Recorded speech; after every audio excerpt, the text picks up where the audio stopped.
there's no real hands to review. Just kind of had to take a day away from the poker playing and work on the studying and the stream. So there's no real. That's what we do. Oh, had to mute that. This is Jonathan Little Quiz. We'll start off with that one. Here we have Ace Queen of Diamonds. Pretty solid hand. We're just going to raise it up to a 2.5 big blind raise.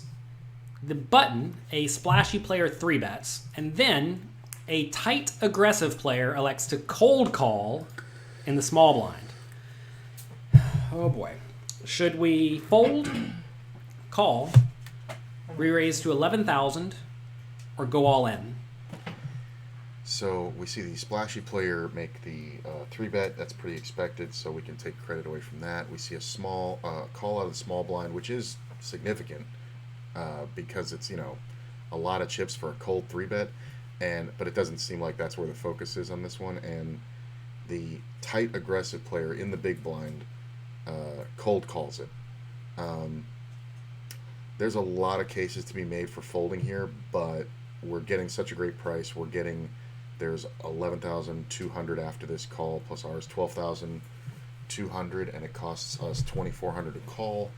So that's 6-1, and a suited ace queen always has enough equity for 6-1 preflop. So we're just gonna go ahead and call. If we had fewer blinds, like we got 248 blinds, this guy's got 87, 67. Do we want to race with a tight aggressive player? I don't think so, especially when he's likely trapping.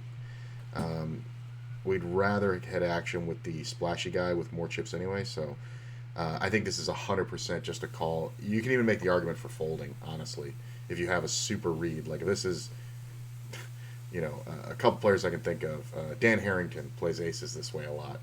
So, but I just call. I think the only viable option we have in this scenario is to call. We're putting in 2,400 chips into a pot that's going to be 11,000, so we're getting pretty great pot odds. And our suited ace, ace queen, good hand by itself, is pretty nice. We do have to be very careful after the flop if we do make top pair. So don't think we should just be mindlessly blasting if we do make top pair after the flop, because we realistically could be beat by this small blind tag, who certainly could just be trapping with aces or kings, or maybe have ace king, right? So this is a spot where we have to be a little bit cautious. I don't really love re-raising. If we do re-raise, maybe we can get value from the splashy player if he's going to call with all sorts of nonsense, but I'm not convinced we're in great shape here, and I don't want to do anything to mess this up. And I think re-raising is the easiest way to mess this up. Also, we don't want to go all in. That would be for tons of chips. That's completely unnecessary. So we call. Flop comes ace, jack, 4. And the small blind checks. Should we check, bet 4,000, bet 8,000, or bet 12,000? The loose splashy player is going to be in. I love how the quiz screwed up. I got the call for 10 points and it didn't give it to me. But this is one of those ones where I think you can lead at it and just lead strong and take down the pot. But also, I'm kind of leaning more these days towards the thought of what are we really accomplishing by doing that, right? Like, let's say I have the best hand with ace queen. It's going to happen a good portion of the time, right? If I bet, big, between the 8 and 12,000, if I bet 10,000 just as a kill pot, what's playing with me that I beat? Like, ace jack is crushing me. Ace king is not there. Or ace king could be there because of the splashy guy. He 3-bet, and this is a cold call. This can actually be ace king quite a bit because of the shorter stack, looking to see a king or an ace or king and get it in. The tight aggressive player folding is interesting.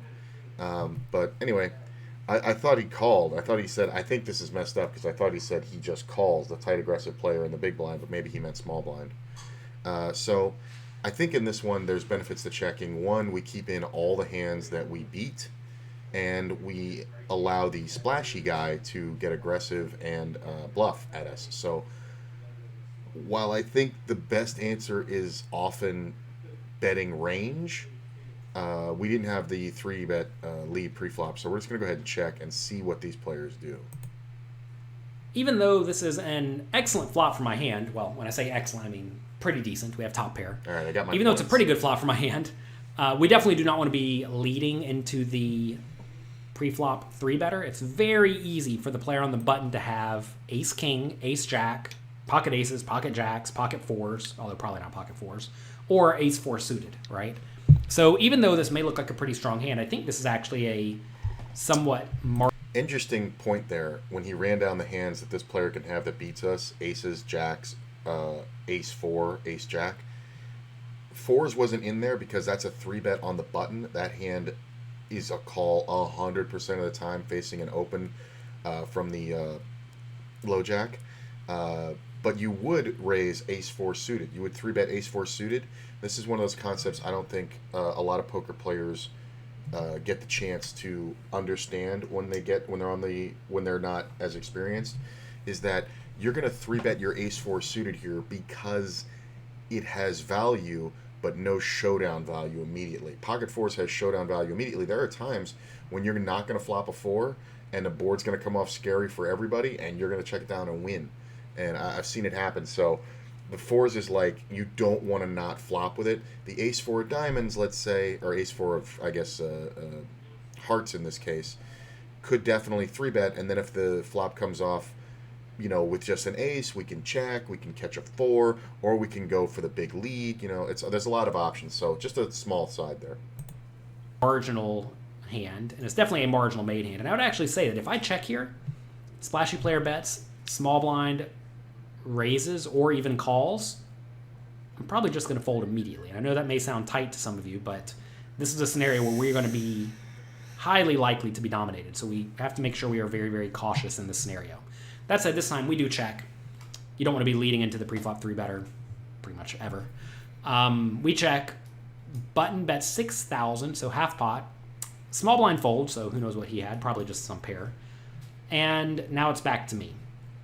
Should we fold, call, raise to 15,000, or raise to 25,000? I was trying to remember what he said this tournament was, but this is from the WSOP main event. Has it right there.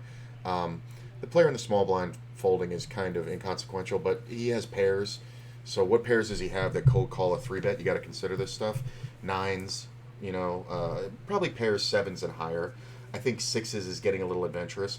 So the reason why that's important is on the button you could 3-bet a lot of aces that we beat. And ace 10, ace 9 suited, ace 8 suited, all those are less likely now, fractionally, just very small fraction. They're less likely now because this player was involved. Now, he could have had anything, but you got to remember, you got to take away a couple points on the range. So that being said, it doesn't seem like we're beat very often because this is the main event. This is a loose, splashy player. He did 3-bet. He's going to c-bet range. And a loose, splashy player, typically, I find when they are making a c-bet, they're not doing the standard. Like the standard here, this is an 11K pot. You would bet about 4,000 at the top. You would probably bet like 3,500. I don't know what the chip denominations are right now. But at this point, I think 3,500 to 4,000 is plenty. Even 5,000 is good. This is that 6,000 just over half pot bet that online doesn't mean much. Live, it could just mean that they don't understand, the pot size, and maybe they want to put a little extra sugar on it because there were so many players, flopping, and it's whatever. But he's either airballing or has us crushed. So I think we call and see what comes off on the turn. There's an argument to be made for check raising. Like if you check raise here to 15K, right? And then he just re-raises over the top of you, well, you can now happily fold, and you've found out your answer. That being said, I don't like it that much because if he calls, what do we do on the turn? You know what I'm saying? Unless we spike, an offsuit queen on the turn, there's not a lot we can really do and feel good about getting the money in if it all goes in on the turn because we still only have one pair. At that point, we may be turning our hand into a bluff without knowing it by having ace king, by this guy having ace king or something. So I think this is a pure call. Heads up. I mean, like you said, if this other player had called, I was thinking just to fold anyway, but it's fine. We're out of position. It's a little dangerous. So we'll just call. At this point, we have what I view to be a very strong bluff catcher. It's certainly not a premium hand. I'm not trying to raise and get the money in. I understand the opponent could be splashy, so who knows what they have in their range. Maybe they have 9-8 of spades, which I would like to raise against, or King 10 offsuit, which I wouldn't mind raising against, but it's impossible to know how wide the opponent's strategy is, especially when you're looking at one static hand where I don't. I have the key, right? I have the car key. Yeah, no, it's out here. I'll leave it out here. Okay, thank you. Yeah. Sorry, guys. Had to make sure that she didn't take the car key, and I got errands to run. Know anything about what the opponent does in general. So this is a spot where I'm just going to call, and then I'm going to check every turn. I check turn. Opponent bets 12,000. Ugh. Tough spot because it looks like they may be setting up a sizable river bet, right? Should we fold, call, raise to 28,000, or go all in? So here's the thing. Again, it's that bet is kind of weird. And it's weird, and it can be geometric, but this player would have to be very aware of stack sizes. I think when we call here and we put 47K in the pot, 58K is kind of big to just overbet jam. So I think if we see that, a lot of times it's the nuts, or a hand that beats us. But if he has a hand like Ace-King, he's not going to do that. He's going to take the showdown. If a spade comes off, it may save us some money. If he has a hand like Jacks, let's say, then he's going to bet for value. So I don't really think we're going to be at risk for that many chips on the river. That being said, I still don't think we can fold here because of this sizing. Like, he could very well just be having,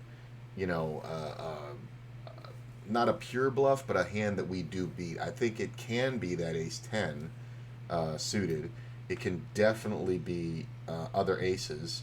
And at this point, he's kind of somewhere between turning his hand into a bluff and value betting. So he's not trying to kill us from drawing at the flush. That's the thing. So I think it's kind of likely he's got flush cards. Like maybe he has the ace of spades suited. That's fine. I don't think I give it up just yet. I'm going to call and see what the river brings. When the opponent bets again on the turn using a reasonably large bet size half pot, it definitely should make you somewhat concerned. That said, this player is listed as splashy.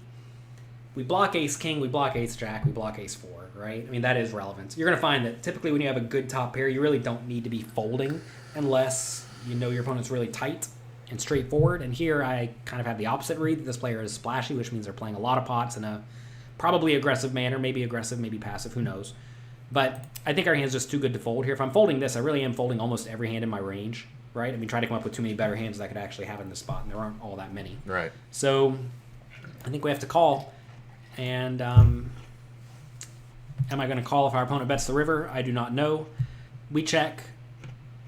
Good card. This time the opponent checks, though, which is very, very nice. I mean, sometimes we're going to lose here. You're going to lose to Ace-King in this scenario a lot, but he's going to show us Ace-King type Ace-10. hand. Yeah. But I think for the most part, we're actually in pretty good shape here because we are going to be against a lower ace or just a bluff that gave up. If the opponent did bet this Jack River, I would have been sick, especially if they bet big. If they bet big here, it's probably just a fold. Maybe it's not. I don't know. This is the tough thing, right? If they bet big, maybe the idea is they're just trying to get us to fold out all of our ace-X. However, I certainly could have some jacks in my range that would like to call. And if I am calling with some jacks, our opponent definitely has to be careful blasting the river.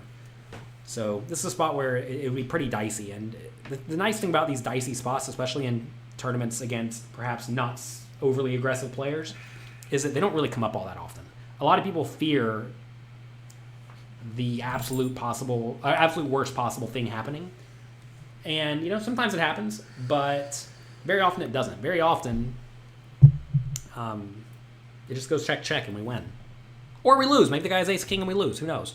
This time he had ace-5 of spades, though. And I think the opponent definitely messed this hand up. I think it's a pretty easy check on the flop for the opponent.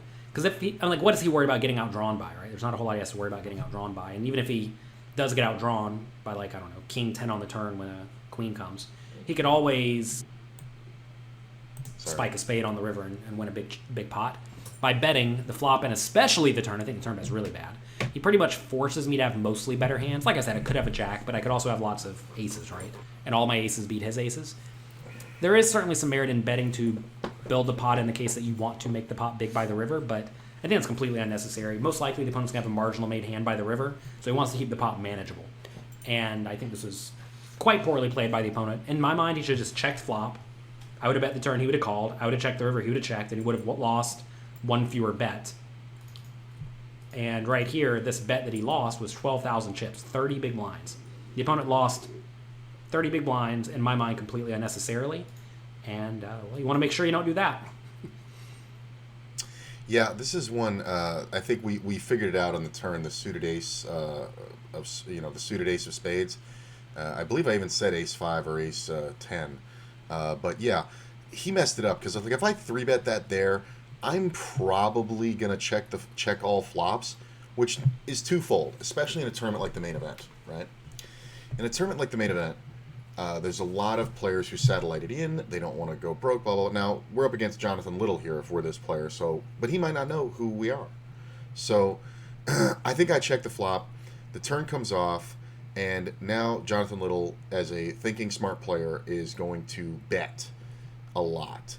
And he's going to bet about a third of the pot, which at the time would have been about 4,000, a little less. And then we're going to get to draw at the river, and it also allows us bluffs. Because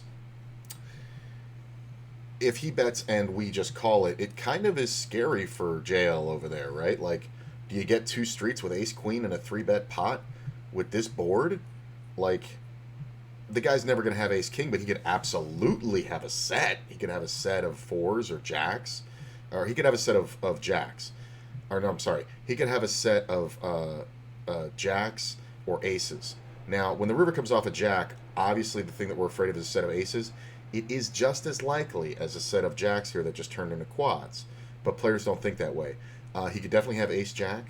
I think ace-4 is very possible, although most players play that kind of aggressively. So there's a chance JL might put this player on a set of 4s if he does something crazy. But let's say, that Jonathan Little checks the turn, right?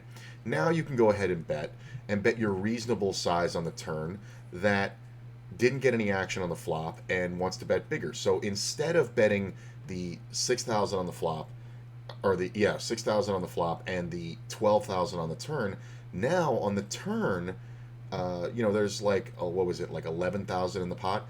You can just bet 9,000. You can split the difference and just bet it right there, right? If you want to try to set something up.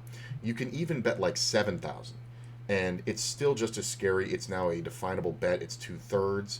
Or you can just get really big with it and bet that much. And that might throw JL off because it's kind of a weird way to play the hand. Now, that being said, I think he's going to call it, and you're going to have the heart to pull the trigger on the river. So maybe we're just making a bigger bet to set up a bigger river bluff and to get better value when we hit a deuce, 5, or spade. So yeah, this hand was definitely messed up by this player. Like on the river there, if you bet 7,000 on the turn with no flop bet, then you have 25,000 in the pot.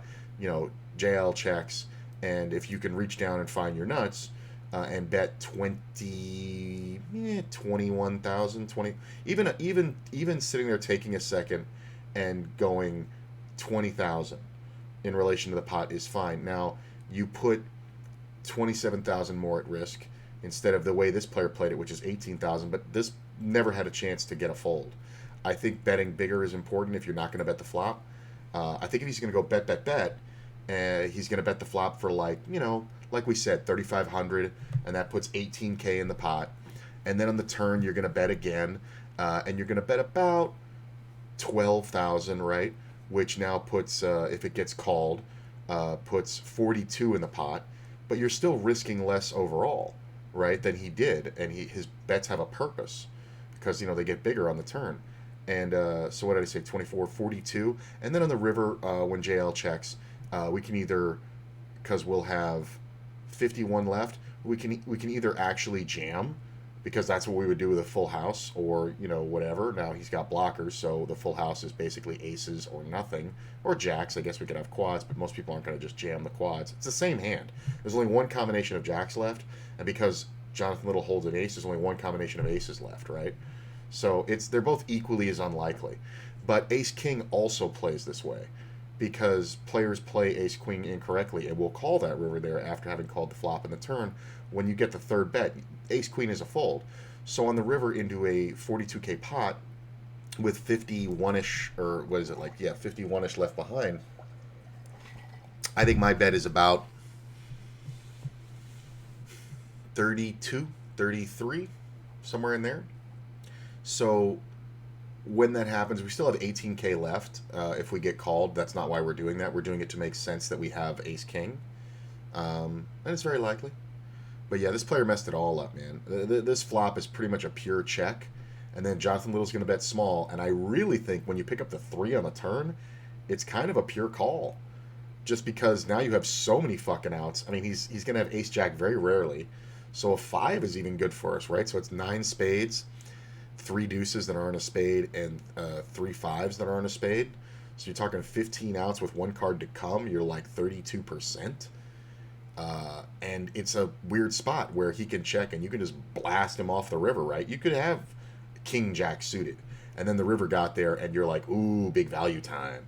And then, then there's only 18 in the pot and you can bet 15 or 14. And JL's going to sit there going, nah, I don't like this. Now, it is specific to a GTO player, and specifically Jonathan Little, who plays very good GTO. Hey, what's up, Fish Jammer? How you doing, man? Or Fish Jams? Appreciate it. On the other side of the spectrum, if this was a player like Doug Polk, I would not play it that way. I would just call the turn bet, which is going to happen the same way because it's GTO. But a player like Doug Polk errs on the side of calling. So you're not going to make a big bet against him. You're just going to go ahead and try to take your showdown when he checks when he bets the turn and you call, and then the river comes off bad and he checks or bets medium again. You're going to go ahead and just take the the showdown. But yeah, this hand was all fucked up. Let's do a couple more here. I got some time. I got to go get blood drawn, and I donate blood. It's a whole thing. But I got to wait a little bit because I'm still fasting. So, but I'm doing the donation today too. So I got to donate. In this hand? I got to give blood, and then I got to get a blood draw for my physical, my annual physical, and then I'm going to go eat, having a good day away from my diet, and try to drink a shit ton of water, and then 2 hours later I'm gonna go donate blood, which should be fine, but whatever. All right, so here's a what is the thing? Is Matt Affleck? I heard the voice, so let's see what's up here. Looks like 37-4 with kings on the button. We see a min raise out of first. Player in second calls. We're on the button. Let's take it away, Matt. You're in a $15 buy-in, $40,000 guarantee. This is an ACR tournament. $15 buy-in, $40K guaranteed. If you want to understand what kind of a minefield that is, here's what it takes to get the guarantee. This is how you can always figure out how insane the odds are. So the buy-in, $15 into 40,000. That means to get this guarantee, they're expecting 2,667 entries into this tournament, right? To make the guarantee. Otherwise, the poker site doesn't make the most money. Excuse me. These are the kind of tournaments that are great. I've won a few of these, but man, are they a minefield. You're basically, the way you stay in these tournaments is when your big hands don't get cracked, but you kind of have to try to just play and pile them. You cannot play your kings and aces tricky in these until you're short stacked, looking to get it in as many ways as possible. Even more so, it's better in those mega fields. Sorry, losing my voice a little. It's better in those mega fields just to end pots as quickly as possible, as fast as possible when you have great hands that aren't improved by the board or the nuts, and take more time and win them on the river with bluffs and such like that. So yeah, kind of interesting with these tournaments. Guaranteed tournament on a large international site. You have King on the button, under the gun and under the gun +1. Have under the gun raised, under the gun +1 called. They're both pretty damn tight, 13-6 and 12-8, I believe, were the reads of it. For those who don't know how HUD stats work, that means they're playing 13% of the hands and only raising 6% of the time. Very tight. Early position here. And stack 37,418 here. Blinds are 3,700 with an ante of 85. Pre-flop here, would you like to call? Raise to 4,800, raise to 5,065, or raise to 6,065? Okay, calling is suicide. And these are tight players, and one of them min raised here. But here's the thing. We have a big stack, right? So we're going to be expected to make a lot of button squeezes. So our hand looks not as strong to them, even though they're raising out of first. And here's the other thing. I know the way these tournaments are structured. You start out with 20,000 chips. So the player in first only has 10K left, which is about 15 blinds. Or sorry, I guess he started the hand with 11-6, so it's about 16 blinds. He's not looking to fold. He's never looking to fold. So I think the move here, right, is to bet in a way where if this player were to jam, the betting is reopened, right? So, but granted, we could just pile as much as we want. So if we make it 6,000, then our raise was to 3,600 more. He can jam over the top of that because he does have 3,600 left incremental betting. So now if this player just calls, we can then re-jam. We're allowed to because the betting's reopened, and this player would be forced to call. So we'd be playing a main pot for about 34,000 and a side pot for an additional 20,000 versus this player. And if we win just the side pot, we break even. So it's kind of a free roll at that point. So, but this is a hand that's not too complicated. I'm just going to go ahead and make the biggest bet he allows. I think my typical bet, I'm going to go pots. So that's 1,400 times 3. So what is that? 42 plus what's already out there. 49. What is that? Plus 3. The 52.5. About 53 plus my bet. So 57. I'm going to go about 67. And then back off half a blind, so 64, 6,300 pre-flop.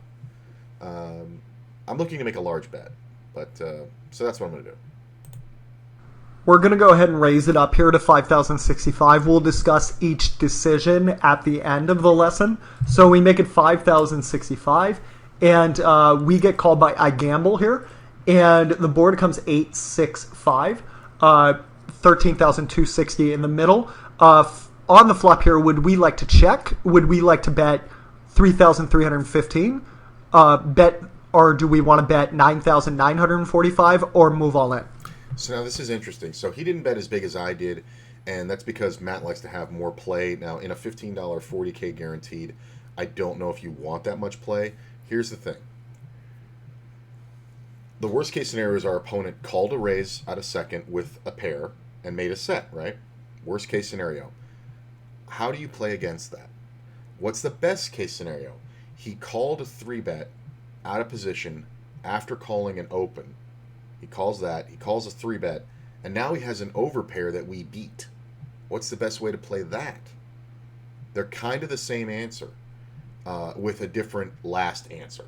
So I'm going to bet a third of the pot here because it does two things. It allows me to fold on later streets, and it allows me to get all the money in now. Now here's the thing. This player has 17,000 chips. The SPR, the stacked pot ratio, isn't high.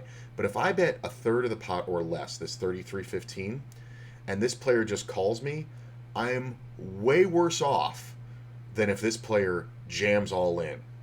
If he jams all in, he's going to have pocket 9s, 10s, jacks, even queens. You're going to see this player see a safe flop and get the money in. As it stands, I believe it's the incorrect way to play, although it is hard to play those hands out of position. But let's say he flopped a set. Let's give him all the credit. He has pocket 8s.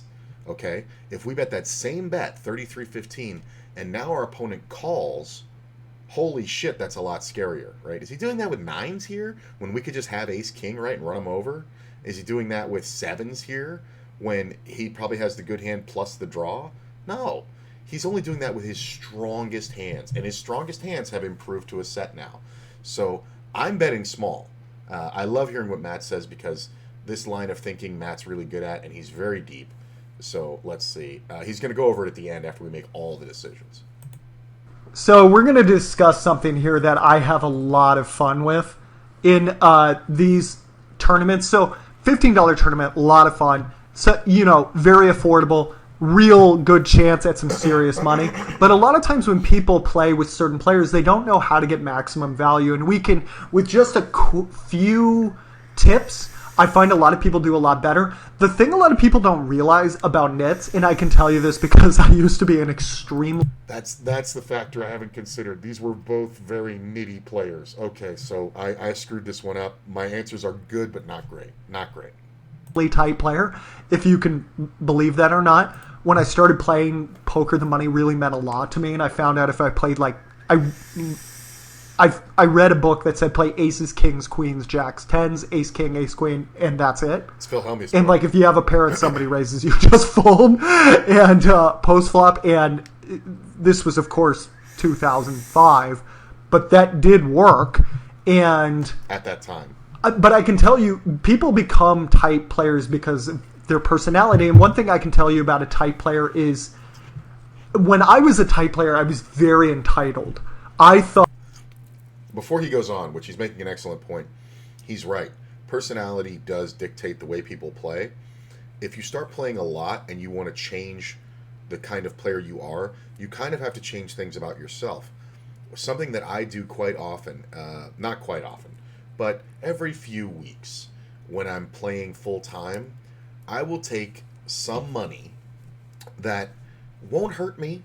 You know, it won't cost me to miss any bills, but it's definitely money I'd rather have than not have, right? So like right now, it would be very small. It would be like $100, right? I'm very close to the bone right now with the bankroll. $100 increases it, you know, by like 10% and change. So $100 is kind of important. So if I have $100 that I don't need for any bills, it should pretty much go to the bankroll. But every few weeks, I will take that $100 and it's specifically to gamble. And it's not on poker. It is, and it's not for a live tournament or anything like that. It is specifically to gamble on a slot machine. And I do this for two reasons. One, because you need to keep your gamble up. The way I play very aggressively. I play thinking poker, but I am betting a lot. I cannot have fear when I'm betting. So when I'm playing poker, I have to remember, once I'm entered in that tournament, man, or I put that money on the table in a cash game, that money's not mine anymore. I have to fight for it. I have to use all the control I have. I have to do every move I can, because that money doesn't belong to me until I pick it up and walk away from the table or I win the tournament. That's the way it is, and that's the way I play poker, and it works best for me. If I have, like Amarillo Slim said, you have to have a healthy disrespect for money. I am willing to lose that 100, feel the pain that it would give me, and then when I play poker, go, I am not gambling here. I am in control. I am not relying on the cards. I am relying on my skill, because that I have control over. I am not going to just sit here and knit it up and wait for good hands.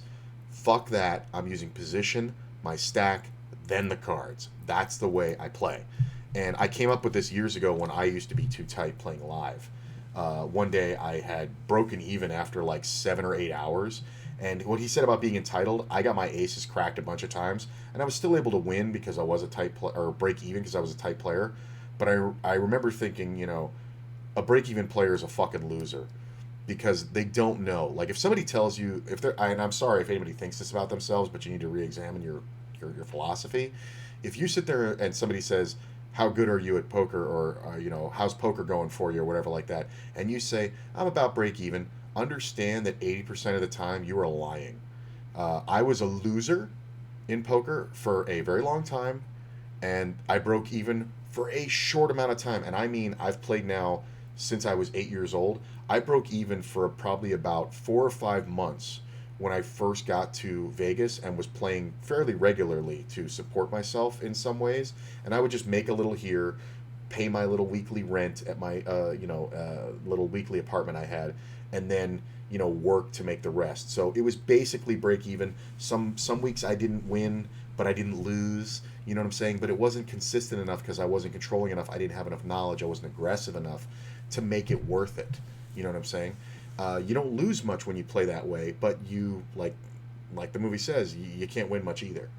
So I came up with that after a session where I was in there for like 7 or 9 hours, and it was like everything that I wanted to happen happened, and I still lost. And I walked around Harrah's, I remember, for about 45 minutes, and I was kind of like punch drunk, and I was like, how did I fucking lose? And then I kept reviewing the hands, and my brain was going, oh, well, this happened freaky, and that was with aces. And this happened freaky, and that was with a set. And this happened freaky, and that was with two pair. And it was all the hands I lost, and I realized I was focusing on the value of the hands. And I was like, oh, that's not right. That's not what good players do. I've seen these good players, and they manage to win all the time. What are they, the luckiest guys in Las Vegas? I don't fucking think so. So what are they doing that I'm not doing? And then I realized I was too afraid to lose the money, and I took $20 at that time, put it in a slot machine, and it hurt bad because I was very close to the bone at that time just for my life. But I remembered that pain, and I remembered that lesson next time. Phil Ivey has a great quote when they ask him about how he gambles away from the poker table. He says that when he gambles, he likes to be betting so much he can't breathe. Now, he's not going to be able to not pay his rent, but he is emphasizing that pain. He didn't explain it, but I think it lies along the same philosophy where you can't be that precious with the money. So it's an investment, man, in my play style. And losing that 100 is going to make me a few thousand because it's going to keep me sharp. So he's right. When you play a certain way, it's based on your personality.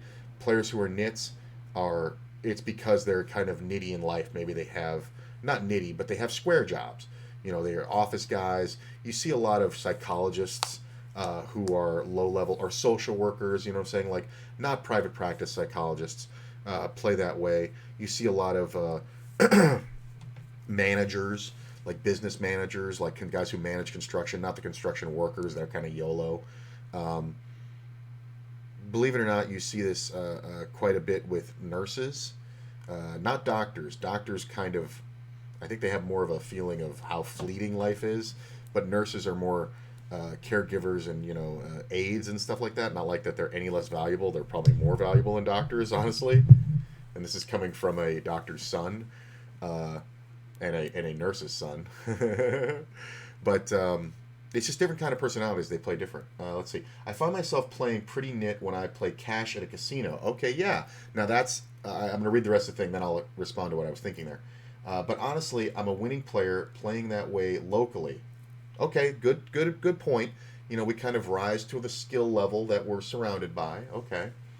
But I see loose cannons blow a couple buy-ins, and they end up at 2K or something if they get hot. Right, that's the thing. And here's the thing.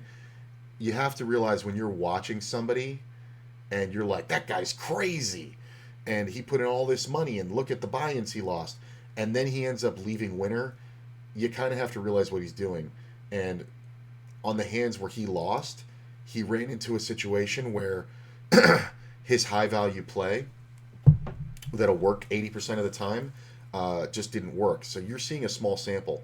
It's the kind of thing that if you see it online, like that's why losing buy-ins online is like nothing. Like if you're playing, cash games, winning, in a couple hours, winning 3 or 4 buy-ins is a great result. But you can easily lose 2 or 3 buy-ins, very quickly. The idea is to lose less of them than you win, but you can't play for less when you have less good cards. I'm thinking of a session I played right before I stopped going back to the casinos, when the Delta variant kicked up. And I sat down, and they said, do you want to wait a hand or you can straddle in? And I said, I'll straddle in. That's fine. I want to get playing, man. I wasn't antsy, but the table I was at, it was all people 60 years and older, and which typically means they're all very tight, and they were. I was at the South Point, and I straddled in, and I was just like, yeah, I'll do this for you guys, man. I'll put some action on the table. Why not? And then there was 3 calls, and I was already thinking I wanted to raise, so I kind of opened my range, and I looked down, and I had ace-king suited, the first hand, and the straddle was to, it was 1-2, so the straddle was to $4, right? Or no, it was a $5 straddle. So it's a $5 straddle. So I had 3 people call the $5 straddle, and the small blind called. So that's $25 out there because my straddle's out there. And then I had the option. And I said, well, I know what I do here. And I made it 40 to go. That's insane, right? That is an insane bet to make. And what happened was a player with $100 in chips, I bought in for $300. A player with $100 in chips thought for a very long time and then called. And everybody else folded. So he's got 60 left. I piled up the 60, And I said, hang on, before you put the flop out there, and I just jammed the $60 in. Because there's nothing he can do to make me not do that because of the equity my hand has. So I held the dealer up and I said, hang on, excuse me 1 second. And I said, I'm all in for 60. And I said, that action stands, correct? And he says, yeah, you're first to act. You can do that. You can be all in the dark. And I said, cool, that's where I'm at. Do you want to call before the flop comes out or do you want to see it? And he goes, I want to see it. And I go, okay. And he sees the flop and it's Jack 4-9.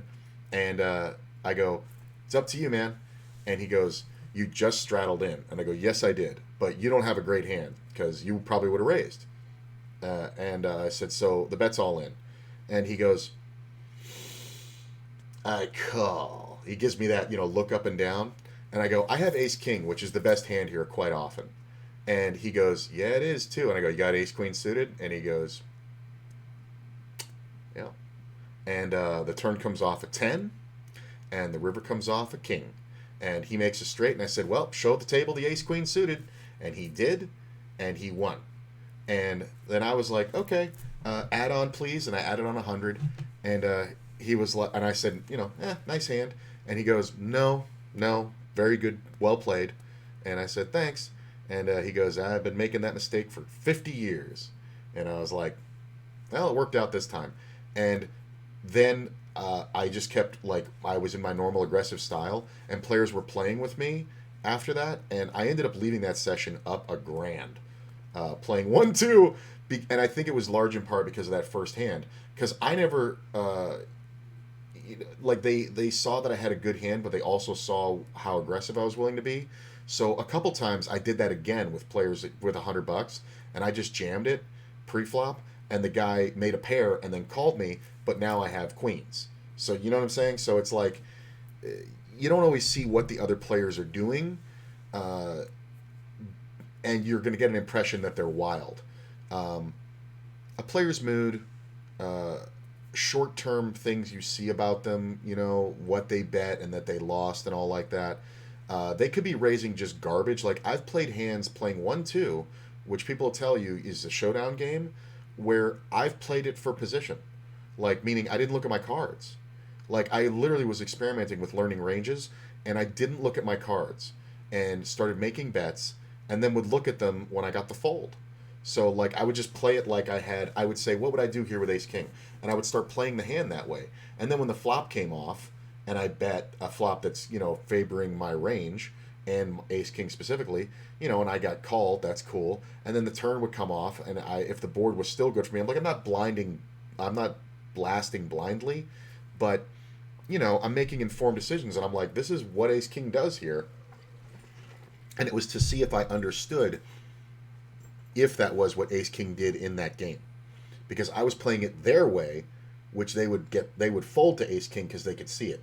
The way I would play ace-king in that game is so they couldn't see it, so I could get paid if it's the best hand. So, and then I would do this, whatever, and there was one of those about a month before that other hand I was talking about where I did that, and the players, it came down to the river, and I had to go bet, and if I had ace-king, it's best. And, no, if I had king-queen, I was in the small blind, and I was repping that range, so if I had king-queen, it would have been 2-pair. And it would have been best, and I didn't feel like the other player had ace-king. I felt like he had ace-queen for second pair. And I went bet. And on the river, he was like, well, I guess I'm going to make a good fold. And he shows the ace-queens and folds it. And I go, that's a very disciplined fold. And he goes, can I see it? And I go, not without paying. And he says, well, I already folded. And I told him, I was like, if you really want to see the hand, give me half the pot. And the pot was like $80. So it would have been $40 to see the hand. He puts out 20, and somebody else says, I'll pay the other 20. And I said, okay. And I took the 20s and then turned over 4-9. And the way it happened, though, is the guy goes, what do you have? And I said, honestly, I don't fucking know. And I turned over 4-9, which is funny because 4-9 would have flopped second pair and a draw. But it was just funny the way that it worked out. But running king, and then running queen, and then running king won me the pot. So, you don't always know what other players are doing. That's why I think, by default, you could go base GTO and then go exploitable from there. But yeah, players play based on their personality is what I'm trying to say. Good little discussion. Let's see what happens here. But I waited so long for a big hand because I am so much more disciplined than everybody else. I deserve to win some big chips. And I've noticed some other tighter players sometimes have this. And if not, they might not. I know it's loud. I've got it. I've turned down the audio here. Just let me just level it for a second because Matt's very excited. So he was talking about his feeling entitled because he had kings or aces or something, and you're never entitled to shit. So, sorry. I think I fixed the audio now. They seem to be a suspicious folk. They always think somebody's trying to put one over on them, and they're trying to get one over on them. Like, ha, you'll never get one over on me. This was certainly me when I was a tight player. It was like, you're never going to get one over on me. I'll always have the best hand, right? Well, there's a way you can play to that, and I can tell you as a recovering net what you can do to manipulate them. So the first thing is, if you make it 4,800 here, since it's kind of a smaller raise, what used to always happen to me when I was a tighter player is I'd go, oh no, oh god, he has aces, oh god. And maybe I wouldn't fold pre-flop, but I would fold a lot more on the flop because it looked like you really wanted me to play with you if I made it 4,800. Now, 5,065, 6,065, it looks a little bit more like maybe I could get you to fold. Now, you might be saying, who the hell thinks that they can make it 5,065 to Joanna's Chimpo here and then fold? Well, I wouldn't go that far when I was nitty. I just thought, like, 5,065 kind of looks bleh. Like, doesn't look like a real hand. So it wouldn't set off alarm bells as much if it looked a little bluffier. If it looked like I didn't mind you would fold. I turned it up. Let's see how that looks.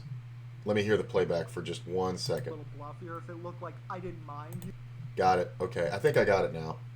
Let's try again. So prefer that sizing a little bit more than the sweetener 4,800, 675 or 565. Neither of those really set off alarm bells. And we're, of course, just trying.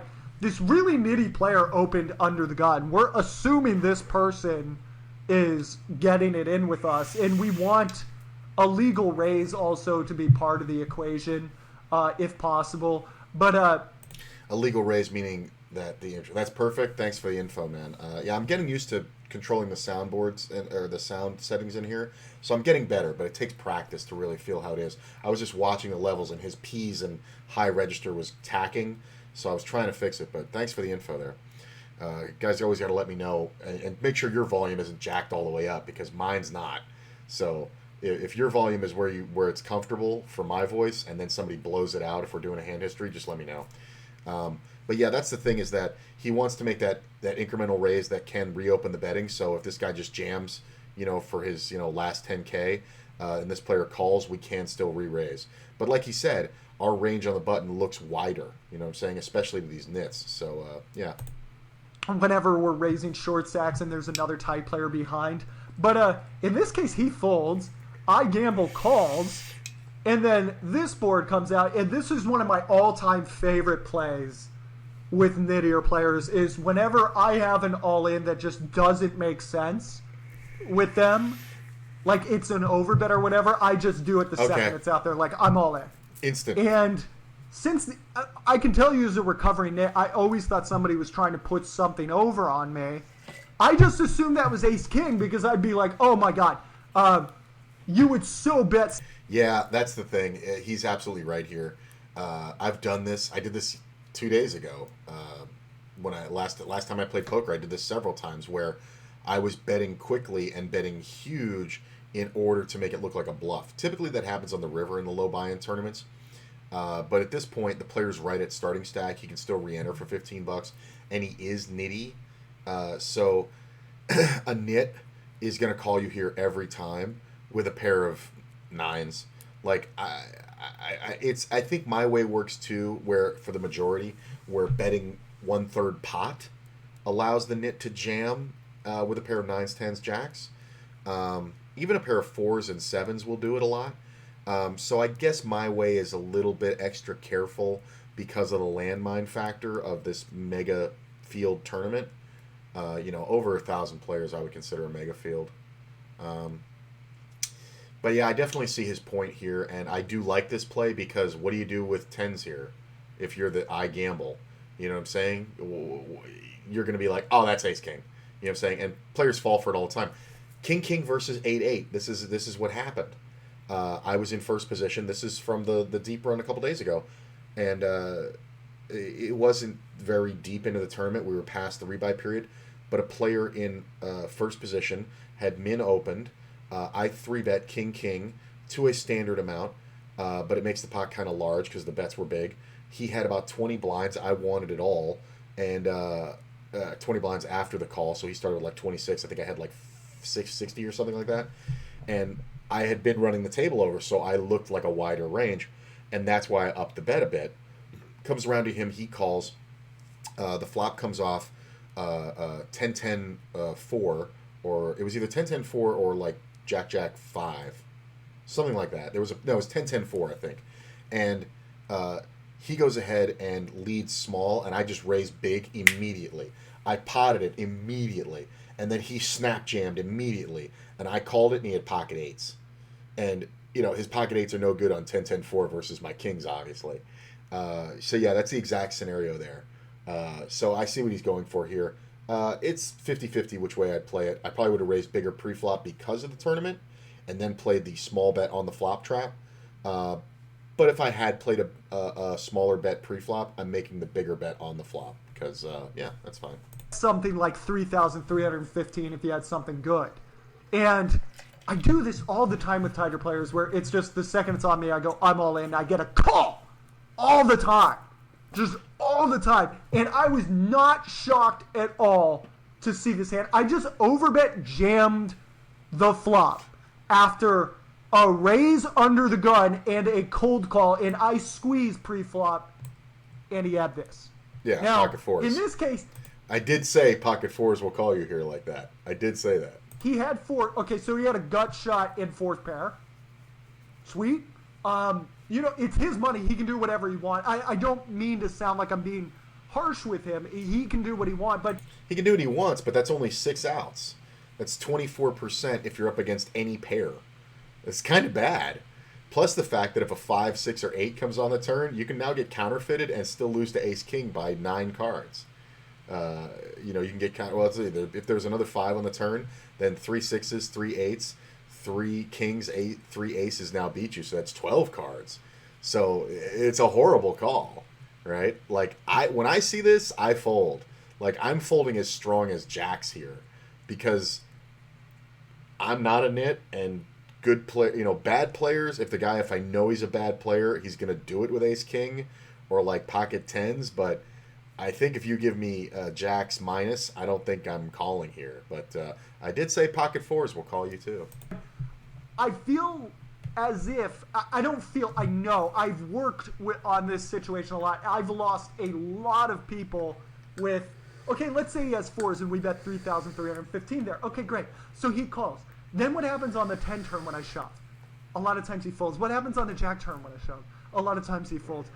A lot of the big cards he shoves. The ace shuts down the action. The 7 obviously is not good for me, but I mean this is the same thing as like when you flop a flush and just bet at it, and you're betting at it to get money in the pot, like not huge, but you're betting at it to get money in the pot so that another spade doesn't come off or another flush card doesn't come off and kill your action. Like if you flop the nut flush and you have the ace, whatever, and then a fourth spade hits the turn, you now have the nuts and everybody can see that in their hand they don't have the ace of spades. So it's an action killer, it's kind of gross, if he were to have, just an overpair, let's say he has tens, and this is a tighter player, these are the exact same people that when the board comes 4 to a straight, they check to you and you bet, even though it's a very small portion of your range, 9's there, because you squeezed on both those plays, it's all you're trying to put something over on me. When the board gets scary, they can remember with great clarity all of the times their overpairs got run down by something stupid, and a lot of times they'll see that. Now, that doesn't mean they're going to fold. Most of the time, they still will go with you, but I don't even want to give them that chance. right? Because there is some certain like 10, 20% of the time they do fold. I don't want that to happen. I hate those situations when you're playing live and you bet flop and you bet turn and the guy goes and they show you the tens, the jacks, and they muck. And let's be honest, like fours is a very small portion of his range. I was flabbergasted he played that way, given how he was playing earlier. But most of his range is going to be nines, tens, jacks, which are just, they're fine getting all the money in right now. And this is, if you get all the money in on the flop and they're dead to 2 outs, that's like 103 mile per hour fastball in the corner of the strike zone. Like, yeah, technically they could hit it, but I'm not gambling on it. And I even get called by like ace kings and ace queens there when I just jam. When a lot of times when I do this small bet, they'll just show you. They'll be like, yeah, I missed. I just show. Whereas you jam, you get a lot. I call in the ace queen showdown. It's okay. Let's go. So yeah, engage their suspicious instincts. Try to make it look like ace king. See, that's the thing. Bad players. One of my notes that I have, there's a abbreviation I have for it, which I'm not going to say because it might come up on stream. But basically, what's an anagram? So it's total code. But basically, it means this player always thinks that somebody bluffing hard at him has ace king, or that somebody betting hard at him has ace king. And when that's the case, you want to take advantage of that when you have showdown value, and they're always going to have less, like the pocket fours. So, here's the other thing. This was a big development point in my game, where when I was a tight player, I had this same mentality where I didn't want to get one put over on me, right? So I was tight, I was playing good hands, but I'm of course flopping every pair for the expected value of flopping a set. And then my plan was always just to let it go and, forget about it because I didn't get what I wanted. But the truth of the matter is, you could stick me back then like this because as nitty players are, they only play hands when they have showdown value. You know what I'm saying? And I don't even mean ace-king having ace-high showdown value. I mean pairs, man. So when you make this big bet, a nit goes, I have the best hand. I call. I have been in major tournament situations on the flop where I know I have the best hand. And this happened live. And there's a great story about... I'll tell it after this. But and I like not major tournaments, but like we were deep, and I was getting close to winning it. Every tournament is equally important, obviously, because you're trying to win the fucker. But I've sat there going, I know I have the best hand. I know this player only has 40% against me. He has now bet just a little over that, so the math decision is easy. But his bet is so big, I know he's full of shit. I take pride. I take pride in making those folds. Those are the folds that I'll show. And I'll go, well, man, nice bet. And I'll show him. And I've had guys live go, and I go, before you turn the bluff over, understand, I know you have 10-9 of diamonds here. I'm folding 2 10-9 of diamonds. I said this to a guy straight up. I told him, I pointed my finger in his face, and I said, I know you have 10-9 of diamonds. It's only a good bet because you're a bad player. And I'm going to get them all. Trust me. And if you show that hand, I'm getting them all. And he laughed, and he said, no, you won't. And he showed me exactly 10-9 of diamonds. And the whole table went, whoa. And then those morons laughed that I folded. And I said, okay. And this was a South Point tournament like 3 months ago. And about 3 hands later, I busted 2 players at once.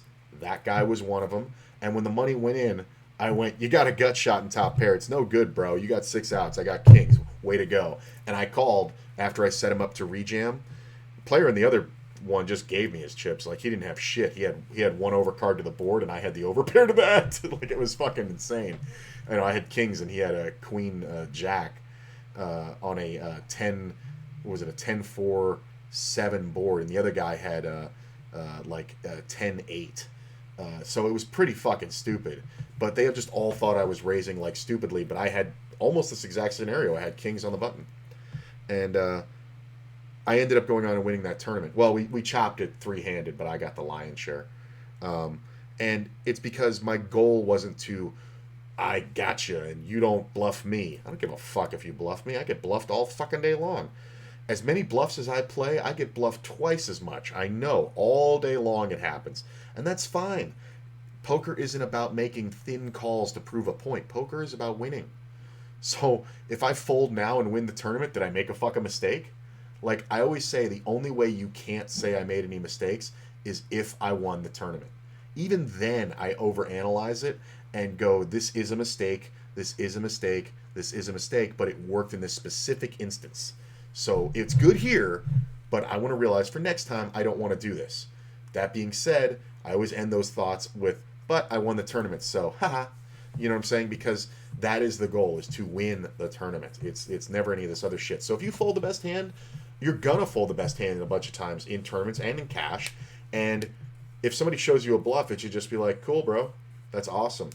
But you never want to hear, or you never want to ask them what they would do with your hand, because they're gonna try to bluff you again after they showed you one, and you can do just a little bit of Hollywooding, and get them to do that, but and then you'll stick them later. But honestly, like I've had it happen where there was a player who was leaving town forever, and he got a bluff over on me, and this is like his one trip to Vegas he made. He was in his 40s. We talked the whole time he played. This is back in this is back in probably 2012, and somewhere in there. And he said something like, I like this town. This has been a great trip and all like that. But he's like, honestly, it's too much for me. And he's like, I don't know if I'll ever be back. And he was a tourist, so I wasn't really worried about him learning something. But I saw it as an opportunity to talk to him and learn something from him. And he showed me a bluff at one point throughout the night. And then the game broke and it ended. And we were sitting around talking. And he was like, I'm going to go grab a sandwich or something, man. Do you want to keep talking? And I was like, yeah, sure. And I went with him. And that hand came up and we replayed it. And we talked about it. And I said, let me ask you a question. If you were me in that scenario, what are you doing with, and I told him the hand I had. I don't remember it. But he said, he's like, honestly, I know it's wrong, but I'm probably calling. And I was like, yeah. And I was like, and I said, I'm going to tell you the truth now. I absolutely had that exact hand. And I folded it because I don't have enough equity to win the pot. We weren't on the river. It wasn't a showdown hero call. It was on the flop. So I told him, I said, the reason why I folded it was because I knew there'd be better spots. And the fact of the matter is I took 2 buy-ins off him, like just directly. He was in the small blind versus my big blind. And I got them both big blind versus blind. The house wasn't letting us chop. And and I told him, I was curious to hear what he said about what he would do if I had the hand. And he kind of had this revelation in front of me. And he says, that's why this bluff is bad. And I was like, yeah. Because if you're bluffing against you, you're not going to fold. You have to think about your level of skill. And if you're making a bluff that makes sense to a good player, then they're going to fold. But you're not playing against a lot of good players. You're playing against players at your skill level.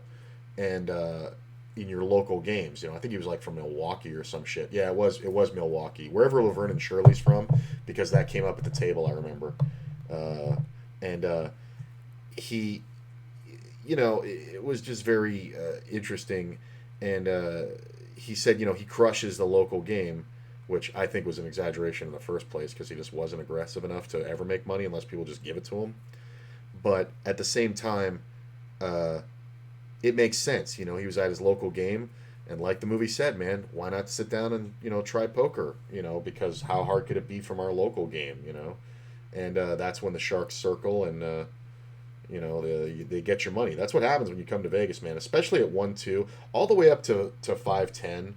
Like the players are just so underskilled, unless they're from like California or Florida or Texas, like somewhere that plays poker, to a larger degree.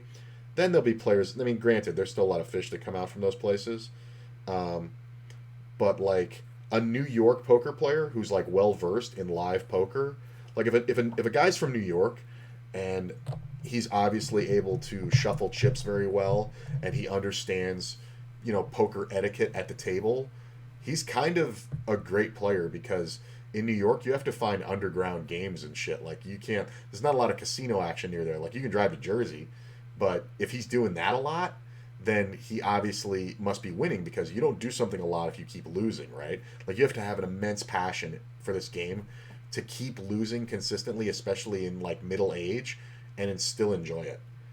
It's very rare. So if you see a player who's doing something a lot, it's probably because they're winning. So I would give players like from New York and Maine and like Northeast, upper area like more credit because they have less access to casinos.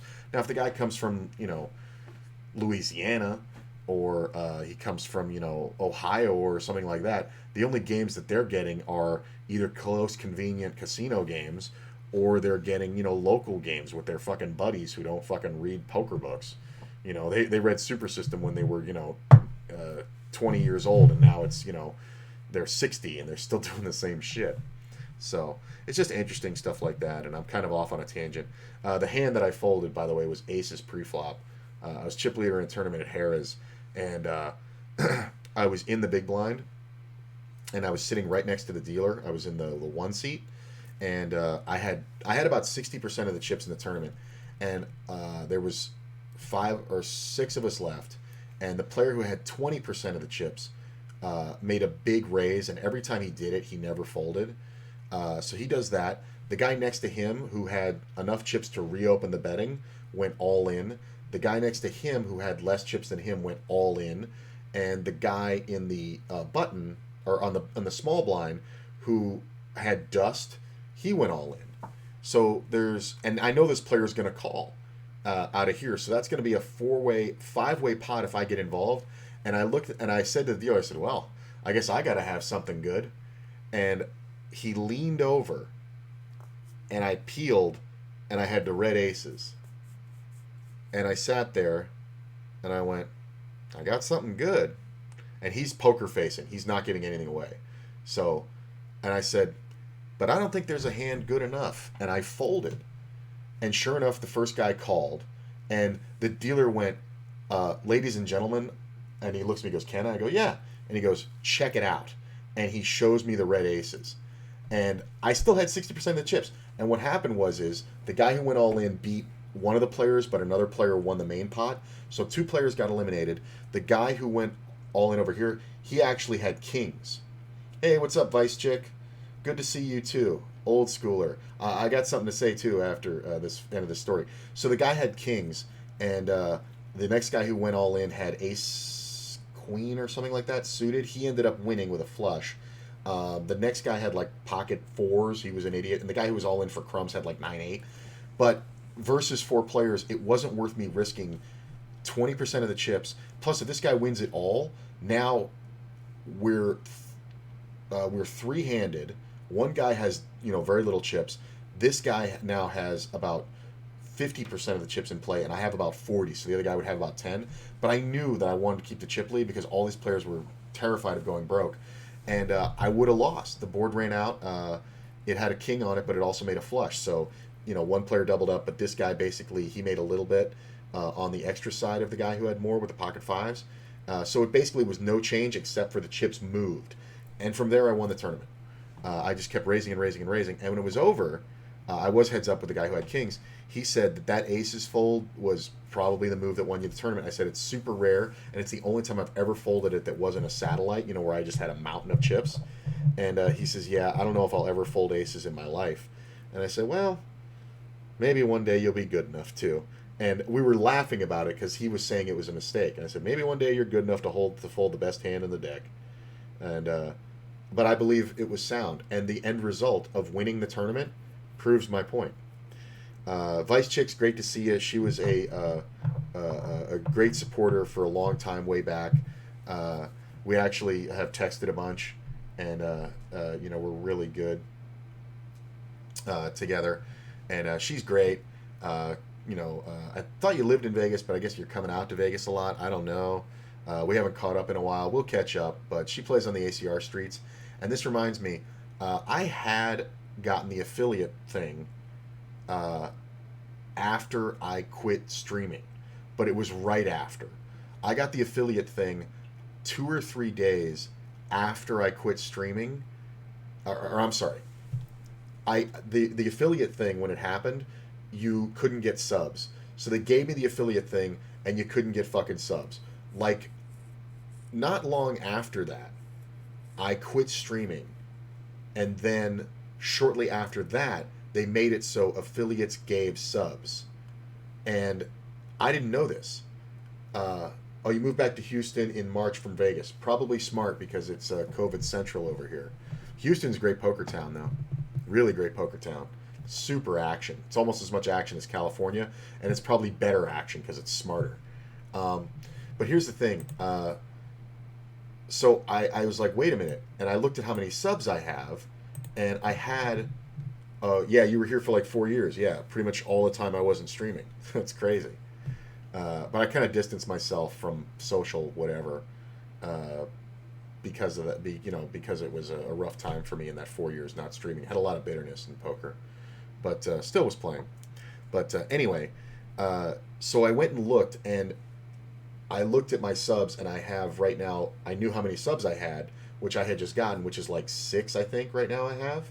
I got since I started streaming, like 10 days ago. But then I looked and I was like, wait a minute, why do I have so many channel points? You get points, as a creator every time somebody subs. And I was like, what the fuck is going on here? The minimum payout that you could get from Twitch is like they wait till you have at least $100 and then they pay you out. I had like 15 or 16 subs from when affiliates could get subs after I stopped streaming because my content was still up and all like that. And Vice Chick was one of them. So I want to say, Vice Chick, thank you very much. If I could find the exact one that says Vice Chick has subbed, I absolutely would set it off. But I don't have that to set it off. But what I can do is set off the... That's the test one. So where it says my name, it should say Vice Chick subbed. And she subbed about 4 years ago. I just remember she was on the list. There was about 15 people that were all very loyal people that had subbed to me way back when, after I had gone off. And it really kind of made me feel good. So thanks a lot for that. And, I'm back now. I'm full-time. I'm going to do these every morning at 11:30 a.m. I'm playing full-time. I'm rebuilding. It's a whole different scheme now. Check out the commands to understand where we're at. Exclamation point names, stuff like that. Exclamation point commands will tell you everything. But yeah, man, it's really awesome, and I'm having a great time. And yeah, so I do these every morning at 11:30 a.m. And I'm just really in it, and I'm producing a lot of content. There's a new YouTube channel, exclamation point YouTube. You can check all that out. And I would stay on longer. I'm really having a lot of fun. I love doing these hand quizzes in the morning. We'll go over my hands too if people don't know. But I didn't play yesterday, so we had nothing really to go over. But all that content is still up there. It's also on YouTube, all the dailies, and the edited stuff. I edit stuff, make clips, do funny things, and I'm going to start vlogging and putting those up on YouTube too because I'm just all the way in it, man. And I'm really loving it. Chuchi is behind me. He's actually behind my back right now, between my back and the chair. So he's you can kind of see him coming in and out of frame. That's Chuchi right up here. I can't see him. Where is he? You're right up here. He's kind of coming in and out of frame because he's getting closer to the camera. But so he's with me always. So yeah, so that's basically what I'm doing. But keep alert to it. I got new Twitters. I got all that kind of stuff. My old Twitter's now private. It's basically for porn anyway.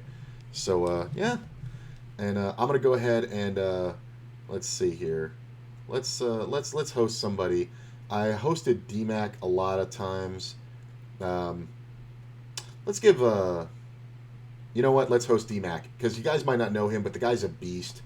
And I really think it's if you haven't seen him yet,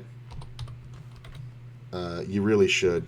He has streamed now over a year, every day in a row. Every day in a row. Like, it's I think he's up to like 380, 85 or 90 days. So you need to check out DMAC.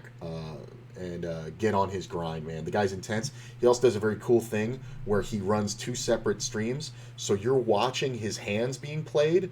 Those are on a delay, but he's in real time. So when we host, he's going to go, hey, what's up, Qui-Gon? Like, immediately. There's no delay between him and the, but you're a sub now? Oh, I didn't see that sub. Okay, great.